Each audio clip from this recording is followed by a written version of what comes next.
रजनी जब पहली बार कॉलेज आई थी तो उसे इस पीपल के पेड़ के बारे में बहुत सी कहानियां सुनाई गई थी। उसने इन्हें सिर्फ किस्से कहानियां समझा और कभी भी गंभीरता से नहीं लिया। लेकिन जब पेड़ काटा गया और अजीब घटनाएं शुरू हुई तो उसे एहसास हुआ कि शायद इन कहानियों में कुछ सच्चाई है। उस दिन कैंटीन में जब उसने 15 अंडे फ्राइड खा लिए थे, उसके दोस्त हक्के बक्के रह गए थे।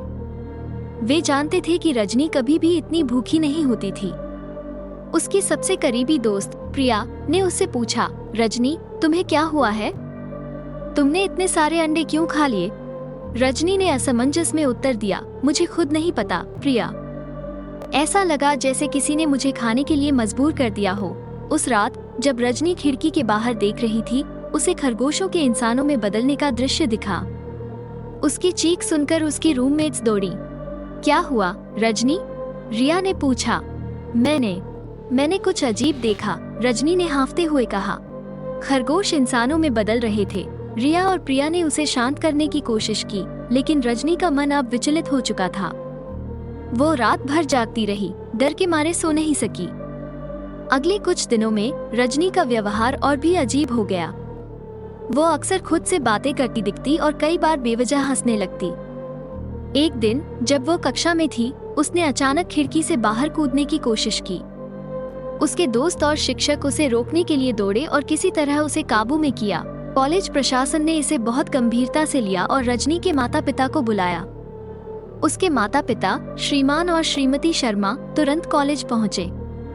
उन्होंने रजनी को घर ले जाने का फैसला किया ताकि वो आराम कर सके और डॉक्टरों से दिखाया जा सके। रास्ते में ऑटो वाला बार बार पीछे मुड़कर रजनी को देख रहा था। उसकी आंखों में एक अजीब सा डर था। जब उन्होंने उसे टोका तो उसने कहा, इस लड़की के साथ कुछ अजीब है। मैंने इसके जैसे किसी को नहीं देखा। श्रीमान शर्मा ने इसे नजरअंदाज किया, लेकिन श्रीमती शर्मा चिंतित हो गई। उन्होंने रजनी को घर पहुंचते ही एक कमरे में बंद कर दिया ताकि वो सुरक्षित रहे। लेकिन घर पहुंचते ही रजनी का अजीब व्यवहार और भी बढ़ गया। वो अंधेरे कमरे में बैठकर अजीब अजीब आवाजें निकालती और खुद से बातें करती। डॉक्टरों ने उसका परीक्षण किया और बताया कि उसका वजन तेजी से कम हो रहा है और उसकी मानसिक स्थिति ठीक नहीं है। श्रीमान शर्मा ने अपने पिता से सलाह ली, जो बहुत धार्मिक व्यक्ति थे। उन्होंने कहा, तुम्हें रजनी को नरसिम्हा भगवान के मंदिर ले जाना चाहिए। वहां उसे शांति मिल सकती है। मंदिर पहुंचने पर रजनी बेहोश हो गई। पंडित जी ने उसकी नाड़ी देखी और कहा, इस लड़की के अंदर एक आत्मा है, उसे यहाँ से निकालना होगा। पंडित जी ने विशेष पूजा की और आत्मा से बातचीत की। आत्मा ने बताया कि वो पीपल के पेड़ में रहती थी और पेड़ के कटने के बाद वो भटक रही थी। पूजा के बाद आत्मा को वहाँ से निकाल दिया गया और रजनी धीरे धीरे ठीक होने लगी। इसके बाद कॉलेज में हनुमान जी का पाठ करवाया गया और वहाँ की सभी परेशानियां समाप्त हो गयी। 2024 में रजनी एक प्रतिष्ठित कंपनी में काम कर रही थी। उसने अपने घर के पीछे कूड़ा फेंकना शुरू कर दिया था, जैसा उसके लैंडलॉर्ड ने उसे सलाह दी थी। एक रात जब उसने खिड़की खोली तो उसे एक अजीब आवाज सुनाई दी। वो खिड़की के बाहर झांक कर देखती है, लेकिन वहाँ कोई नहीं था।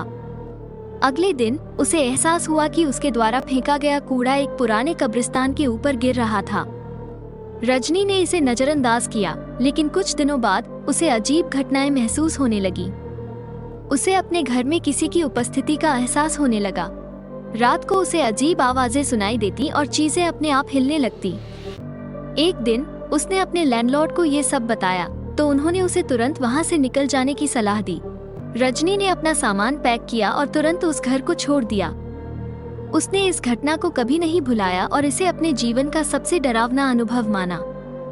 उसने सीखा कि कभी कभी परंपरागत मान्यताएं और अंधविश्वास भी किसी सत्य की ओर इशारा कर सकते हैं। अब वो अपने जीवन में हर छोटे बड़े संकेत को गंभीरता से लेती है और समझती है कि इस दुनिया में बहुत कुछ है जिसे हम समझ नहीं सकते। रजनी ने अपने अनुभवों को एक किताब में लिखा, जिसे बाद में एक बेस्टसेलर का दर्जा मिला। उसकी कहानी ने कई लोगों को अपने जीवन के अजीब अनुभवों को समझने में मदद की और उन्हें यह विश्वास दिलाया कि अंधविश्वास और परंपराएं कभी कभी सच्चाई को उजागर करने का एक माध्यम हो सकती हैं।